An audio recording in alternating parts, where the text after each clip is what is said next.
Rebonjour à tous. Depuis la bibliothèque François Mitterrand à Paris, l'Arcada Salah à tous mes compatriotes musulmans, bonne fête du mouton, bonne fête de l'Aïd à tous les Camerounais.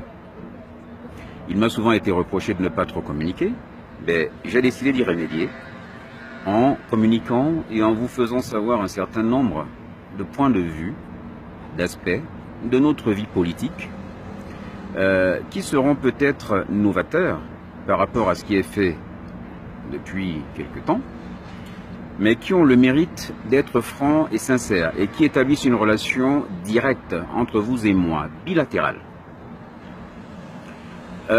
Il arrive un moment dans la vie d'un peuple où se taire, c'est se faire complice. Et nous ne pouvons pas indéfiniment être complices du chaos. Le chaos que nous connaissons dans notre pays depuis minimum 36 ans, et beaucoup plus longtemps que ça. Nous avons atteint le fond. Chaos sur le plan sécuritaire, avec les situations de guerre que nous connaissons dans le nord et le sud-ouest du Cameroun.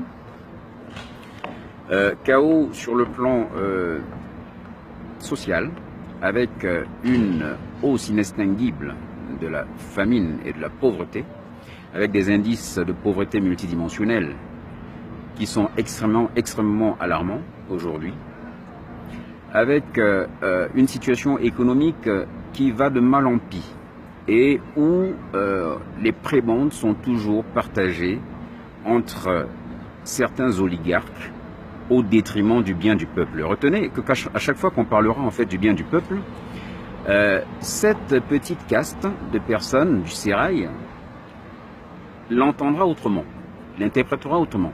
C'est-à-dire pensera que si nous pensons peuple, ça veut dire en fait qu'on est contre eux. Nous voulons juste d'un Cameroun qui soit mieux géré.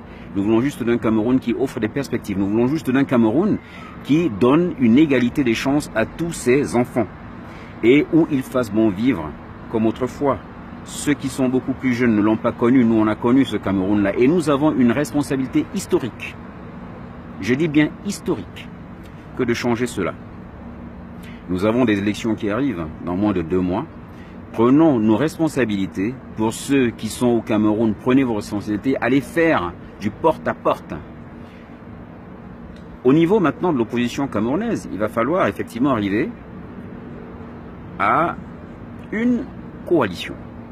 Qu'on le veuille ou non, elle est indispensable pour mettre fin à une emprise, une pesanteur très grande installée depuis plus de 30 ans, qui a étendu ses ramifications jusqu'au plus au tréfonds de la conscience de certains de nos compatriotes. Mais bien entendu en s'alimentant toujours de la misère du peuple. Ce que j'entends dire aujourd'hui, c'est que, comme disait Jean de La Fontaine, on rencontre souvent sa destinée par les chemins détournés qu'on emprunte pour la fuir. Et vous voulez fuir la vôtre? Vous ne devez pas fuir la vôtre, puisque vous devez justement la construire, ces trajectoires. Construisez ces trajectoires et les hommes politiques seront les relais de vos espérances, de vos craintes, de vos peurs, mais aussi de vos aspirations les plus légitimes. En ce qui me concerne, et en ce qui concerne le parti LCN, nous avons fait le pari de rejoindre la plateforme pour la Nouvelle République d'Akeremouna, et nous espérons que d'autres partis politiques, d'autres mouvements, d'autres organisations de la vie sociale camerounaise nous rejoindront dans ce combat. Et qu'au final, nous allons le gagner pour qu'une alternance véritable s'installe au Cameroun. Vive le Cameroun!